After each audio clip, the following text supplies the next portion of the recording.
저는 34살의 가정주부로 결혼 3년 차에 접어들었고 아직 아이는 없습니다. 남편은 결혼하고 1년쯤 되었을 때 회사 사정으로 해외 근무차 지난해 10월 출국하였고 지금은 65세인 시아버지와 단독주택에서 단둘이 살고 있습니다. 저희 부부는 결혼 초부터 홀로 되신 시아버지와 함께 살아왔습니다. 시아버지는 남편도 없이 심지어 시아버지까지 모시고 살고 있는 제가 안쓰럽고 미안하셨는지 저 불편하지 말라고 거의 매일 같이 외출하며 친구들을 만나서 식사까지 하고 들어오시려고 애를 써주셨습니다. 저도 그런 모습에 오히려 제가 더 죄송하고 더 잘해야겠다는 생각을 갖고 지내고 있었습니다. 근데 이렇게 일상이 평온하고 행복하다 느끼며 살아오고 있던 저에게 야릇한 감정이 생겨나기 시작한 건 얼마 전이었습니다. 저도 모르게 홀로 계신 시아버지가 불쌍하다는 생각도 들었기 때문이었을까요? 아니면 한창 신혼에 단꿈에 푹 빠져 있어야 될 새댁이 남편도 없는 집에서 시아버지 수발하며 독수공방인 제 처지가 불쌍하다고 느꼈던 걸까요? 요즘 들어 제가 부엌일을 하고 있으면 시아버지께서 갑자기 제 등 뒤로 자주 다가와서는 우리 며느리 고생하네. 우리 며느리가 제일 이뻐라는 칭찬과 더불어 가끔 제 어깨나 등을 토닥여주는 등의 미미한 스킨십도 해주시는데 저도 그게 싫지 않았습니다. 평소 자상하신 시아버지기 때문에 대수롭지 않게 생각을 하고 있었기도 했지만 그런데 저만의 착각이나 오해일 수 있겠지만 저는 시간이 갈수록 점점 그 농도가 짙어지는 게 느껴졌습니다. 한 번은 주말 오후에 집에서 간단히 국수로 점심을 해먹고 빨래를 널고 있는 저를 가만히 쳐다보고 있는 시아버지의 시선이 느껴져서 혹시 뭐가 필요하신 건가 해서 아버님 뭐 드려요? 라고 했더니 아버님은 아무것도 아니라며 당황해하시면서 급하게 자리를 피하시곤 방으로 들어가셨습니다. 그런데 저도 나중에 거울 보고 알게 되었습니다. 그때 제가 롱치마를 입고 있었는데 치마가 속옷 안으로 말려 올라가 있었다는 걸요. 딸도 아닌 며느리에게 속옷이 보인단 말씀을 차마 하시기 어려웠던 걸까요? 그날 껄끄러우셨는지 방에서 나오지도 않고 오후 내내 낮잠만. 주무신 아버님께 죄송한 마음에 저녁에 소고기를 구워드리면서 막걸리 한 잔을 따라드렸습니다. 아들 없이 며느리하고 지내기 불편하지 않으시냐고 아버님께서 편하게 대해주셔야 저도 편하게 지낼 수 있다고요. 제가 먼저 그렇게 다가와 주는 게 아버님도 무척 기분이 좋으셨는지 평소 주량보다 조금 더 드시더니 살짝 취하셨나 봐요. 저녁 다 먹고 주방에서 그릇들 정리를 하려는 저와 마주쳤는데 잘 먹었다고 애써줘서 너무 고맙다고 하시더니 갑자기 제 입에 뽀뽀를 하셨습니다. 전 순간 너무 당황해서 어쩔 줄 몰라 어색한 미소를 보이며 조용히 네네하고 대답만 했습니다. 그렇게 어색한 기류의 날들이 며칠 흐르고 하루는 시아버지께서 친구분들 모임에서 얼큰하게 술에 취해 들어오셨는데 그날 무슨 이유에서 기분이 너무 좋으셨는지 집에 오시자마자 아가 많이 힘들지? 홀시아버지 모시기 힘들지? 하면서 주머니에서 꼬깃꼬깃한 작은 봉투 하나를 꺼내시는 거예요. 그러시면서 생일도 못 챙겨줘서 미안하다고 뭘 좋아할지 몰라 직원이 추천해줬다면서 열어보니 목걸이가 들어있었습니다. 마음에 안 들면 주말에 같이 가서 받고 자고요. 저도 살다 보니 제 생일인 것도 까먹고 그냥 지나칠 뻔했는데 괜히 마음이 뭉클해지더라고요. 그러면서 저를 살짝 안고 등을 토닥여주셨는데 시아버지의 손이 제 몸을 스치는 게 느껴졌습니다. 원래 남편과 결혼하기 전에도 같이 식사 한 번씩 하고 오는 날이면 제가 집에 갈 때 한 번씩 포옹을 해주셨었거든요. 시아버지의 표정 변화가 없길래 술 기운에 모르시나 보다. 일부러 그러시는 건 뭐 당연히 아닌가 보다 하고 생각을 하고 있었는데 근데 제가 이상하게 받아들이는 건지 뭔지 저도 헷갈리긴 하더라고요. 한 번씩 왠지 더 힘을 줘서 빡 아는 게 느껴지기도 하면서 저도 묘한 기분이 들기 시작했는데 때마침 남편한테 전화가 왔습니다. 생일 축하한다고 내년 생일에는 꼭 같이 즐겁게 보내자고 너무 미안하고 너무 고맙단 얘기를 하며 그렇게 조용하면서 감격스러운 저의 생일날이 지나갔습니다. 얼마 전 계단을 내려오다 시아버지께서 넘어지셨는데 다행히 부러진 곳은 없었지만 팔로 몸을 지탱하려다 그게 부담이었는지 손목에 살짝 금이 가서 왼쪽 손에 깁스를 하게 되었습니다. 다행히 오른쪽은 아니었지만 깁스를 하다 보니 생각보다 많이 어렵더라고요. 여름이 다가오니 땀도 많이 나서 자주 씻고 옷도 갈아입어야 하는데 그것도 생각보다 쉽지 않았고요. 팔 쓰는 게 부자연스럽다 보니 어깨가 많이 결린다고 하셔서 하루는 제가 어깨를 주물러 드렸습니다.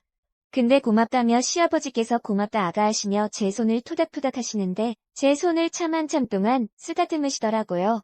그 순간 시아버지와 눈이 마주쳤는데 묘한 기류가 흐르는 게 느껴졌습니다.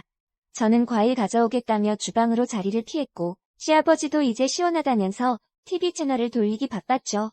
아버님께서 손을 다친 후 부쩍 의도하지 않은 스킨십이 많아진 것이 사실입니다. 주말이면 가고 싶은 친정이 없는 저로서는 시아버지 모시고 시아버지께서 좋아하시는 한정식집을 한 번씩 가곤 했습니다. 돌아오는 길에 백화점에 들려 재킷도 하나 사드리면 참 좋아하셨죠. 제가 어릴 때부터 아빠 없이 자라 항상 아빠랑 팔짱 끼고 데이트하는 딸들 모습을 제일 부러워했거든요.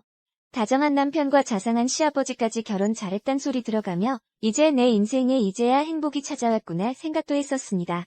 아들의 빈자리가 느껴지실세라 시아버지가 어색해하지 않게 제가 먼저 팔짱 끼고 외출을 하면 어느 순간부터 왠지 모르게 예전이랑 다른 느낌이 납니다. 시아버지 팔이 제 몸을 향해 슬쩍슬쩍 움직이는 느낌이 나기도 하고요. 그리고 한 번씩 주방에서 요리를 하고 있으면 시아버지께서 뭐 도와줄 일이 없냐며 다가오셔서 제가 다듬고 있던 파도 썰어주신다며 제 손에서 뺏어가기도 하고 설거지도 한 번씩 도와주셨습니다. 남편과 함께 지낼 때도 시아버지도 주방에서 요리하는 걸 어색해하지 않으셨고 반찬도 맛있게 만들어주셔서 이상하진 않았습니다. 그러고는 그렇게 시아버지가 저의 몸을 집요하게 요구하자 결국 엉겁결에 저도 모르게 응하고 말았습니다. 절대로 있어서는 안 될 일이었지만 저도 더 이상 시아버지의 손길을 마다하지 못했습니다. 그렇게 비밀스러운 그러면서도 자유스러운 시아버지와의 관계가 지속되었고 이제는 저도 별 거부감 없이 시아버지의 요구에 응하게 되었습니다. 처음에는 그렇게 시아버지 강요에 마지못해 응하는 척하면서 시아버지와 관계를 가지게 되었는데 그런데 요새는 부부인 양 서로가 서로를 의식하지 않으면서 자연스럽게 관계를 가끔 갖고 있습니다. 단둘이 살다 보니 자유스럽기도 하고 남을 의식할 수 있는 환경이 아니기 때문일까요? 그런데 분명 부적절한 관계라는 것을 익히 알고 있습니다. 눈앞이 깜깜해지기도 했어요. 두근거리는 가슴을 달래며 울기도 참 많이 울었습니다. 마음이 그대로 산산조각 날 것만 같은 죄책감과 저를 향한 혐오감까지도 멈출 수가 없었습니다. 그렇지만 솔직히 고백하자면 거절하지 않은 관계를 그 이후로 계속 가졌습니다. 누구한테 말도 못하고 혼자서 이렇게 계속 고민만 하고 있습니다. 내일이 너무나 두렵고 남편을 생각하면 무섭습니다. 상식과 도덕으로 설명할 수 없는 죄를 저질러 놓고도 태연하게 먼 타국에서 혼자 고생하는 남편한테 걸려온 전화를 받으며 사랑한다고 몇 달 있다가 보자고 말하는 제 자신이 역겨웠습니다. 기분은 나쁜데 점점 기분이 좋아져 버리고 점점 좋아하게 될 것 같고 남편과 예전에 어떻게 사랑을 나눴었는지조차 기억이 안 나는 것 같습니다. 시아버지께서는 공기업을 퇴직하시고 경제적으로 엄청 부유하진 않아도 풍족한 생활이기도 했고 연세에 비해 젊고 오픈된 마인드를 갖고 계신 시아버지와 함께 사는 것이 어려울 거란 생각은 들지 않았습니다. 남편은 아버지 말이라면 죽는 신임까지 할 정도로 효자 아들인데 어릴 때 어머니께서 일찍 지병으로 돌아가시고 아버지께서 평생 자기만 보고 헌신하며 살아오신 것 때문에 잘해드려야 한다고 연애 때부터 귀가 닳도록 말해온 남편이었습니다. 어린 시절 대부분을 친할머니와 보낸 저는 가족에게서 느낄 친근한 감정이나 애틋한 마음, 유대감 없이 불우한 유년 시절을 보냈습니다. 어머니와의 기억을 떠올려 보려 해도 별로 없고 오로지 할머니와 지냈던 기억뿐입니다. 할머니께서 맛있는 음식을 해주시거나 과자 사 먹으라고 용돈 주셨던 기억이 유년 시절 행복했던 저의 기억의 전부입니다. 지금 돌이켜보니 부모님은 제가 3살 때쯤부터 사이가 좋지 않았던 것 같아요.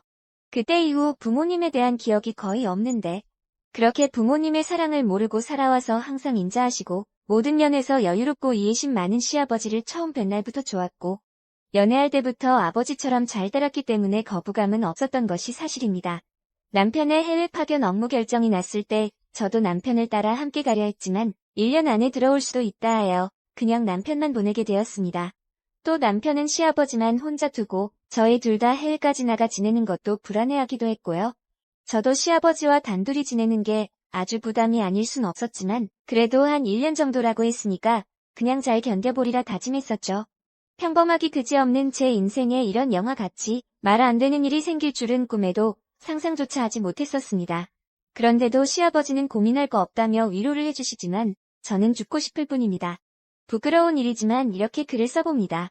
전 이제 정말 어떻게 해야 할까요? 답 좀 주세요. 여기까지 긴 글 읽어주셔서 감사합니다. 구독과 좋아요 부탁드립니다. 저는 34살의 가정주부로 결혼 3년